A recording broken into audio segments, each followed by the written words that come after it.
Yang pertama itu jadi finalisnya Duta Kampus. Nah, itu kan jadi duta literasi. Dan waktu itu nggak nyangka sih sebenarnya kalau DPM itu wadah aspirasi mahasiswa. Nah, di situ kita tidak membatasi siapapun yang mau menyampaikan aspirasinya. Muskerwil Jatim. Nah, jadi itu kayak forum lembaga mahasiswa, itu namanya PL2MI. Nah, kebetulan sekali di Widyagama ini jadi tuan rumahnya. Dan aku dengar-dengar itu dapat pujian dari para peserta ya kak? Iya. Keren sih DPM.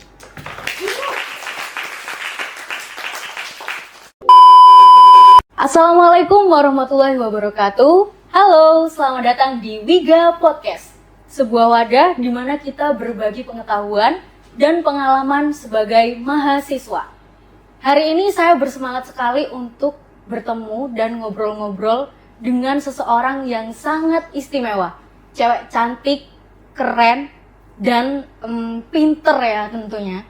Langsung saja kita sambut Ketua Umum Dewan Perwakilan Mahasiswa Institut Teknologi dan Bisnis Widyagama Lumajang, Citengtia Krisma Nola.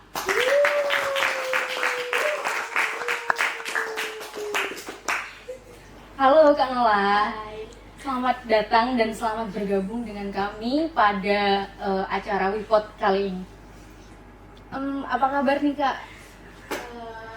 Baik sih. Baik sekali. Oke, moodnya hari ini baik juga nggak? Ya, lumayan. Oke. Semoga di beberapa menit ke depan Kak Nola bisa happy ya bersama saya tentunya, Risma Amanda. Langsung saja kita mulai. Pertanyaan pertama. Seperti yang kita semua tahu bahwa mengikuti kegiatan atau organisasi mahasiswa itu perlu tenaga dan sangat menyita waktu. Nah, jadi aku pengen tahu apa sih alasan Kak Nola memilih DPM sebagai tempat kakak berproses selama menjadi mahasiswa. Oke, ini aku mau sedikit cerita dulu ya dari awal aku maba. Waktu pertama kali mau masuk kuliah itu aku tuh pengen banget pertama itu masuk BEM dulu. Mau masuk BEM. Tapi pas waktu PKKMB kan ada tuh yang namanya kayak demosnya si Ormawa sama UKM gitu kan, promosi Ormawanya. Nah, tapi di waktu itu aku tuh kayak first impressionku ke DPM itu kayak lihat dari handbandnya. Jadi ada kayak atributnya DPM itu yang ada di lengannya gitu warna merah, dan itu aku kayak lihat, oh keren banget nih kakak ini. Apalagi yang waktu itu yang muncul tuh demisnya yang tau nggak sih Kak Afifuddin. Oh iya, nah, itu. Nah itu dia tuh sangar gitu loh kelihatannya. Jadi beliau pakai handband merah terus sama kacamata hitam. Aku inget banget waktu itu. Jadi kayak ganteng banget nih orangnya waktu itu tapi ya. Nah, terus jadi kayak aku pengen masuk DPM lah karena lihat dari visualnya dulu. Dari visualnya itu terus pas waktu aku mengulik-ngulik lagi, oh ini kayaknya cocok nih sama passion aku karena aku sendiri sih pengen ya kayak belajar terkait hukum-hukum gitu. Waktu dulu aku tuh sedikit mengulik-ngulik tentang hukum yang ada di daerah kayak gitu-gitu, jadi kayak tertarik aja sih. Jadi milihnya DPM. Nah, kakak kan ketum nih. Nah, bergabung dengan sebuah organisasi tentunya perlu kita tuh membuat program kerja. Aku pengen tahu apa sih program kerja yang sudah dilaksanakan oleh DPM selama masa jabatan kakak? Kalau di jabatanku yang sekarang ini dua yang terjalankan sekarang. Yang pertama itu musker internal yang di kampus yang waktu awal periode kemarin. Nah itu kan Ormawa sama UKM yang hadir jadi audiensi. Nah terus yang kedua ini Muskerwil Jatim. Nah jadi itu kayak forum lembaga mahasiswa, itu namanya PL2MI. Nah kebetulan sekali di Widyagama ini jadi tuan rumahnya, dan kebetulan sekali pada saat masa jabatan saya. Nah itu salah satu kegiatan DPM yang paling besar sih, soalnya kan tingkat Jawa Timur, dan itu setengah periode kita habiskan buat ngelaksanain kegiatan itu. Dan aku dengar-dengar itu dapat pujian dari para peserta ya Kak? Iya. Keren sih DWM.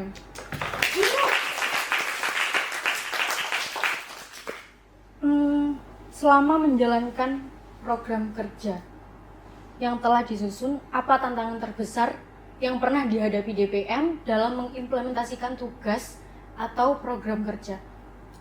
Tantangan terbesar ya, kalau tantangan terbesar sih pasti semuanya ngerasain kalau misalnya pencairan dana itu kan kayak susah gitu ya. Terus apalagi kalau kita ngajukannya segini terus yang turun setengahnya itu kan kayak kita lagi pusing nyari masukkan dana lagi. Nah, itu sih yang pertama. Terus yang kedua nyari pesertanya. Setelah dibalik suksesnya acara Muskerwi ini juga ada pusingnya panitia untuk mencari audiensnya. Nah, kita kan harus nyari yang apa ya, yang nyari jadwalnya teman-teman dari kampus lain itu yang kosong gitu. Jadi pas waktu Hamin seminggu sebelum penutupan itu masih 2 kampus saja yang daftar. Jadi kesulitannya kita tuh dari pencarian peserta itu. Terus itu kelanjutannya gimana cari audiensnya? Kita menghubungi pusat, jadi koordinator wilayahnya yang kita hubungi untuk gimana nih tuh kelanjutannya kok yang sampai sekarang ini cuma 2 kampus yang mendaftar. Nah, akhirnya setelah dihubungi semuanya barulah kita dapat peserta itu kurang lebih 20 kampus yang hadir ke sini. Pernah ada nggak kebijakan atau program kerja yang kontroversial? Dan kalau ada itu gimana Kakak menanganinya? Kalau selama ini sih masih belum ada ya, kayak kita juga selama ini masih fokus sama internal sama kegiatan Muskerwil kemarin itu. Jadi sekarang kita mau membuat kegiatan juga kita masih mikir gimana kegiatan yang cocok sama disambungkan sama PKKMB. Sebagai ketua, pasti kan kakak memiliki anggota di bawah kepemimpinan kakak. Nah, dengan banyaknya perbedaan, itu gimana cara Kak Nola menyelaraskan? Kalau itu sih udah biasa ya, namanya di DPM, terus kayak rapat-rapat gitu, pasti ada namanya tuh kayak cekcok perbedaan pendapat gitu, pasti ada. Tapi aku sama teman-teman anggota itu nggak pernah membatasi mereka berpendapat. Jadi kalau misalnya kita di forum, ya kita mau tengkar ya nggak apa-apa tengkar, tapi selesai di forum itu kita sudah baikan lagi, udah kayak temen biasa gitu. Nah caranya itu kalau aku sih paling seneng ya ketika kita lagi beda pendapat terus ngambil jalan tengahnya aja sih, kayak ya udahlah gini aja, kayak nyari jalan yang menguntungkan kedua belah pihak gitu aja. DPM, singkatan dari Dewan Perwakilan Mahasiswa. Berarti DPM ini adalah sebuah wadah bagi mahasiswa untuk bisa menyampaikan pendapat atau aspirasinya. Bisa Kak Nola jelaskan apa pandangan kakak mengenai DPM dalam memperjuangkan kebebasan berpendapat dan hak asasi mahasiswa? Oke, kalau kebebasan berpendapat itu sih sama hak asasi itu sudah kita dapatkan sejak kita lahir ya. Jadi hak kita berpendapat, hak kita melakukan apapun tuh yang berhubungan dengan hak itu sudah kita dapatkan. Nah, kalau dalam lingkup mahasiswa pastinya juga sudah ada ya hak-hak yang perlu kita dapatkan juga. Nah, kalau di DPM peran itu sangat penting sekali. Dan yang pastinya di DPM itu wadah kan, yang seperti tadi disampaikan, kalau DPM itu wadah aspirasi mahasiswa. Nah, di situ kita tidak membatasi siapapun yang mau menyampaikan aspirasinya. Jadi kita terbuka, dan untuk menyalurkan aspirasinya itu kita akan membuat, bukan sebenarnya ini sudah masuk dari program kerjanya kita untuk yang berkepanjangan. Jadi ada yang program kerja dengan jangka panjang, dan ini akan diteruskan selalu, pastinya akan diteruskan gitu. Nah, yang sebentar lagi kita akan launchingkan itu form pengaduan. Nah, di situ nanti ada isinya kayak mungkin dari teman-teman mahasiswa itu ada yang merasa tidak mendapatkan haknya yang semestinya gitu, nanti bisa dilaporkan ke form pengaduan itu. Nah, untuk tindak lanjutnya bagaimana, nanti kita rapatkan lagi bersama anggota yang lain. Kan setiap kepemimpinan punya keinginan agar program kerja yang telah dilaksanakan bisa dilakukan secara berkesinambungan. Apa langkah yang akan kakak ambil untuk memastikan keberlanjutan program kerja setelah masa jabatan kakak sebagai Ketua Umum DPM berakhir? Oke, berarti ini setelah saya demis ya? Oke, kalau itu sih sebenarnya sudah disiapkan dari sejak saya menjabat ya. Maksudnya ya enggak dari awal dilantik terus saya berpikiran untuk segera demis gitu, enggak. Cuman pastinya kita ada kaderisasinya. Nah, dari situ biasanya aku ngingetin ke teman-teman yang staff kalau misalnya ada yang mau lanjut, yang nggak apa-apa lanjut. Dan juga teman-teman anggota kalau misalnya ada yang mau lanjut nggak apa-apa, aku akan titipkan ke program kerja yang belum terlaksana lagi ke periode selanjutnya. Dan itu juga ada beberapa program kerja dari anak staf, dari stafnya DPM itu kayak staf magang. Jadi ini salah satu bentuk dari program kaderisasinya DPM gitu. Nah, untuk kedepannya baru kita akan melatih dari caranya menata administrasi di DPM, terus tata cara undang-undangnya itu bagaimana, terus kelengkapannya itu apa saja, jadi kayak gitu. Ini kita keluar dari topik DPM. Aku pengen tahu apa sih keseharian Kak Nola? Kalau keseharian sih nggak perlu ditanya lagi, yang paling penting itu ya kuliah, terus belajar. Nah, kalau sampingannya selain dua itu, aku di rumah itu kerja, kayak WFH-an gitulah. Nah, terus yang kedua juga nulis buku. Masih rancangan sih sekarang. Itu bukunya tentang apa? Tentang aku sendiri sih, dari waktu kecil sampai sekarang bisa di sini nih, di umur sekarang ini. Tuh. Berarti kalau lagi liburan gini bisa fokus ke itu ya, nulisnya aja apa sama kerja itu? Kalau nulis itu sih niat ya, soalnya biasanya itu ide-ide yang dituangkan pas waktu kita nulis itu adanya pas waktu kita bengong, pas waktu kita kayak nggak lagi ngapa-ngapain itu tiba-tiba ada. Tapi kalau misalnya kita lagi niat nih, aku mau nulis, tapi di kepala ini nggak ada apa-apanya, nggak ada imajinasinya, jadi kayak nulis apa ya, cuman gitu aja. Tapi kalau misalnya kita, oh aku pengen nulis ini, ceritanya tentang ini, itu biasanya aku langsung ketik dan kalau misalnya emang sudah stuck sampai di situ, aku tutup lagi, nanti lagi lanjut tulisnya gitu. Boleh dong Kak Nola cerita pengalaman yang ingin kakak raih selama menjadi mahasiswa? Kalau yang pingin aku raih ya, yang pastinya jadi mahasiswa yang berprestasi ya, itu pengen. Nah, yang selama ini yang sudah saya raih di selama kuliah di sini itu jadi duta kampus, terus jadi ketua DPM ini, terus juga tergabung sama Satgas PPKS-nya Widyagama. Itu kakak yang paling aktif semua di?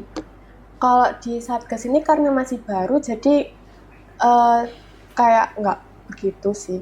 Cuman kalau ada panggilan gitu baru. Kalau duta kampus masih? Kalau sekarang sih udah enggak ya, di periode yang ini udah enggak aktif. Berarti sekarang paling aktifnya di DPM ya Kak? Betul. Selama menjadi mahasiswa ITB Widyagama, hal berkesan apa yang tidak akan pernah bisa dilupakan oleh Kak Nola? Ada banyak sih. Yang pertama itu jadi finalisnya duta kampus. Nah, itu kan jadi duta literasi, dan waktu itu nggak nyangka sih sebenarnya, karena sudah hopeless banget pas waktu di karantina tuh, kayak ya kalau misalnya nggak keterima juga nggak apa-apa aku. Terus tapi ternyata keterima, dan puji Tuhan ya jadi duta literasi itu di tahun kemarin.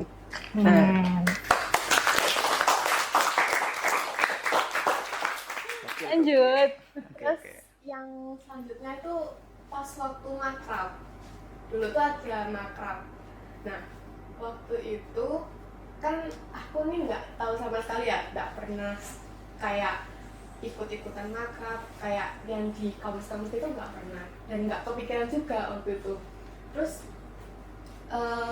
malam-malam itu tiba-tiba dibangunin dan disuruh nyanyi guru tani apa ya kalau nggak salah. Itu nyanyinya sendiri?